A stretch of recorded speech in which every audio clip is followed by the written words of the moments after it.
അമൃതയ്ക്കെതിരെ case കൊടുത്തിരിക്കുക ഇവള്. വഴക്കും ബഹളവും ഒക്കെ ഉണ്ടാക്കിയിട്ടുണ്ടെങ്കിലും എന്റെ മഹേന്ദ്രന്റെ പെണ്ണാവള്. അവളെ ദ്രോഹിക്കാൻ ഞാൻ സമ്മതിക്കില്ല. സ്റ്റേഷനിലെ കേസ് പിൻവലിക്കണം. ഡോക്യുമെന്റ്സ് തിരിച്ചു തരണം. തരില്ല. ഇത് രണ്ടും നടക്കുന്ന കാര്യമല്ല. കൂടുതലൊന്നും എനിക്ക് പറയാനുമില്ല.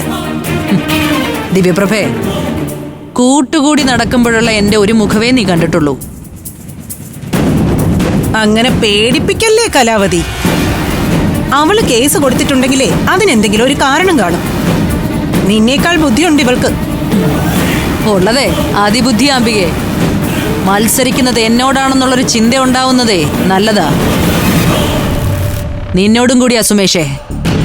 തീയിൽ ചവിട്ടിയുള്ള തുള്ളൽ വേണ്ടെന്ന് പറഞ്ഞേരെ നിന്റെ ഭാര്യയോട്. നിങ്ങൾ എത്ര തീയിട്ടാലും അത് കെടുത്താൻ ഞങ്ങൾക്കറിയാം. ഇവിടെ നിന്ന് സമയം കളയാതെ പോവാൻ നോക്ക്. ദിവ്യപ്രഭേ, നിന്റെ നാശത്തിനാ നീ എന്നോട് മത്സരിക്കുന്നത്.